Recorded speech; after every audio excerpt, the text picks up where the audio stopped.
I worked the night shift at a small fast food restaurant 5 nights a week. The food joint is open 24 hours a day, 7 days a week. And I just happen to be the unlucky guy who has to work the drive-thru from midnight until 8 in the morning. Well, me and 16-year-old Ethan. But he might as well not even be there. In fact, he isn't really there because he prefers to go out into the car park and get high. I would complain about him, but he is the boss's son, so it wouldn't do much good anyway. So, 5 times a week, I run this restaurant basically all by myself. Usually it's fine. Not many customers really come through at that time, apart from a few young people and a few stoners that have the munchies. So, it's usually an easy shift. Except for last night. The events of last night make me want to never work the night shift again. It all started when I had arrived at work at midnight, like I always do. I managed to quickly say hello to Ethan before he quickly made his way out to the car park. The joint practically lit as he was walking outside. I then went over to the cooking area, made sure that everything was working properly, and then I made my way over to the drive-thru window, put on my headset, and watched the cameras for the first customer to arrive. It was around 12:30 when the first car drove up to the drive-thru speaker, and they placed their order. A large chips and a 12-pack of nuggets. The usual sort of order that you get at this time of night. I served them their food and I wished them a good night. And then I began to wait again. To wait for the next customer. It was around 1:15 when the old black Cadillac first drove up to the drive-thru speaker. The Cadillac looked quite used, and the black paint was beginning to fade and was now a more dark gray color. All of the windows were very darkly tinted, and it was impossible to see inside the car from the cameras. I heard a slight crackly sound through my headset, and I saw that the driver of this car had wound down his window just a crack, enough to speak through but not enough to see into the car. He had then cleared his throat, which was the sound that I heard through the headset speaker. "Good evening. What would you like to order?" I asked through the microphone. A deep, croaky voice then replied, "I am after some chicken nuggets and a kid's meal." I heard the croaky voice say through the speaker in my ear, "I can get you some nuggets, sir. That's not a problem," I replied to the man. But unfortunately, the kid's meal is only available between 6 a.m. and 9 p.m., so I cannot give you that at the moment. I thought that I was polite with my answer, but the man driving the Cadillac obviously didn't agree, because he quickly replied, "You son of a bee. You won't serve me because I'm not a kid," he said, with obvious contempt towards me. Before I could even reply, the front wheels of the Cadillac began to spin, and a little bit of smoke started spewing from the back tires. Suddenly, the car lurched forward, and I quickly saw the red of his taillights, and then he was gone. He had driven out of the drive-thru at a great speed, obviously in anger. It was a very strange occurrence, but I had dealt with angry and slightly unhinged customers before, so I really didn't think much of it.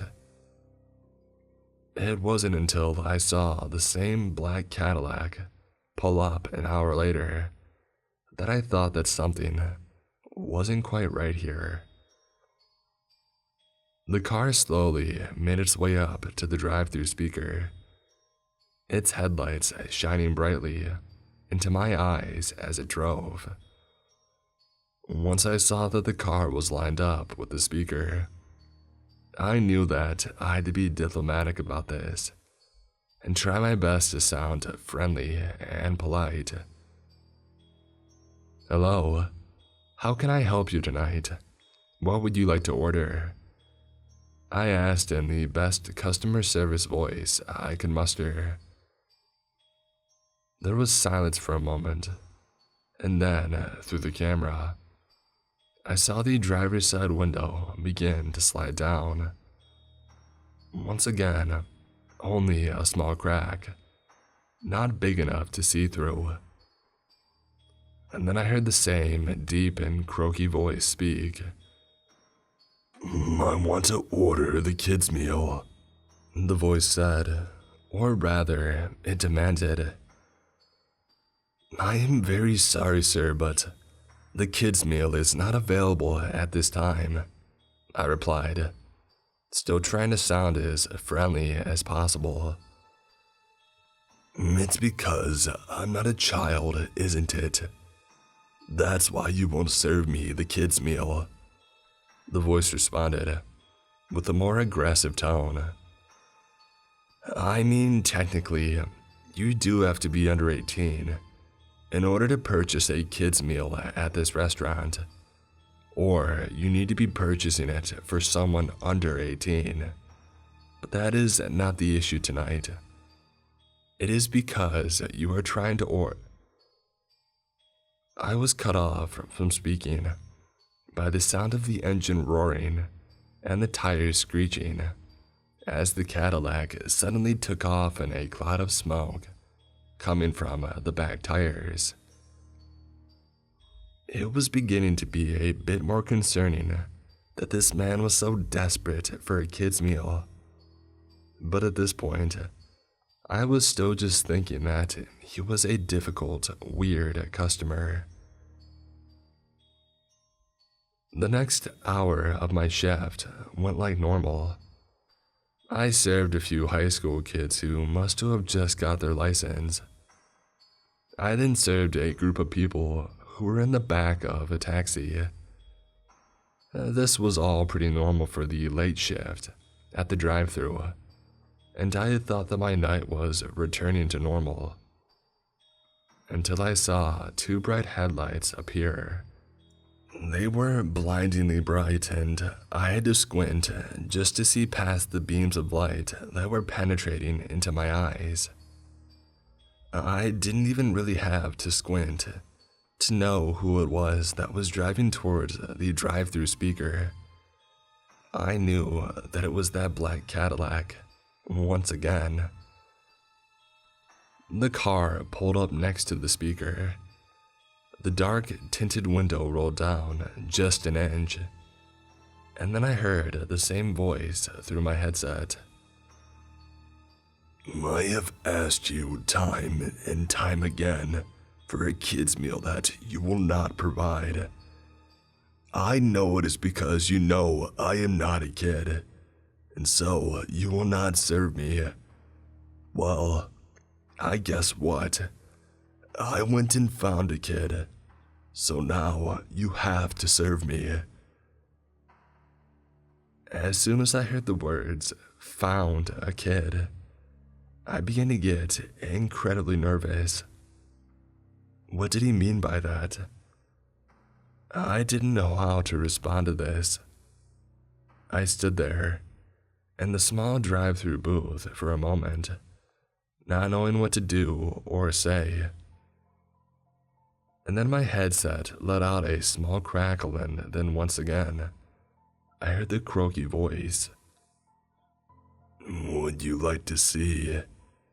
the voice said, just before it let out a small, raspy laugh.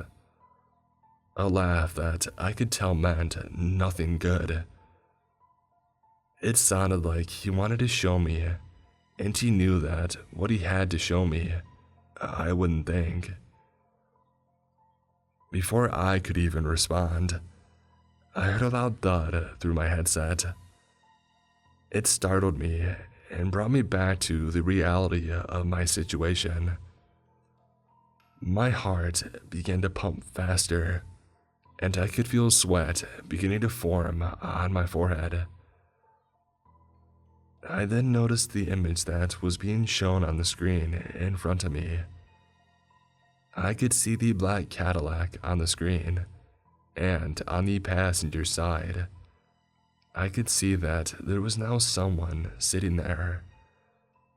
I recognized them instantly. It was Ethan. His head was being pressed up to the black tinting, but you could tell who it was. "You see, I told you that now I had a kid. So, will you serve me my kid's meal?" The voice suddenly spoke. I pulled the headset off of my head, and I threw it to the ground. I didn't want to hear any more. I was about to try and run outside, to try and help Ethan, but before I could even move, the black Cadillac began to move, and it disappeared from the drive-through and into the night. I quickly rang the police, and they soon sent a couple of officers out to assist me. I explained everything that had happened, about the black car, about the driver wanting the kids' meal, and of course, about Ethan. I described his face being pressed up against the windscreen, and how the man had driven off with him, still in the car. The police wrote all of this down, and just after I had finished describing the night's events to one of the officers, the other one suddenly burst into the room in a panic. I don't remember all the details of what happened after that. It all passed by so quickly, as a blue, but I do remember both officers rushing outside. I know that I followed them. I wanted to know what was happening. I do remember walking through the car park, and then walking up to what both officers were standing over. And I definitely remember the sight of Ethan's headless body lying on the ground, a joint still burning in his hand.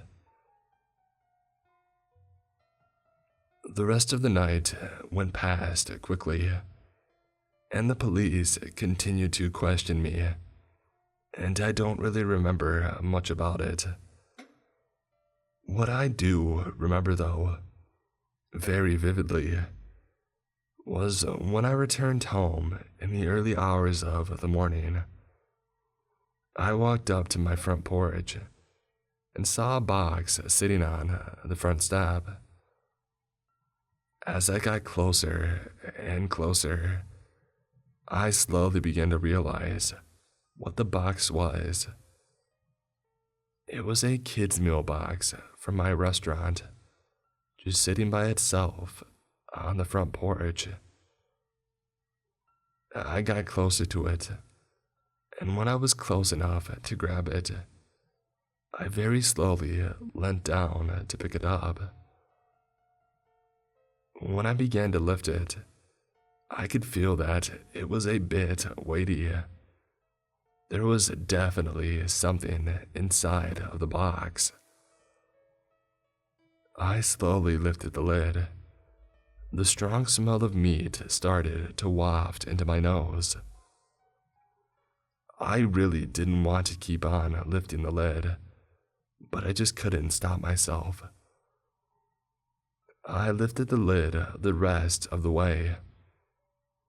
Inside, when I looked, I saw that it was filled with chicken nuggets. That wasn't what was disturbing though.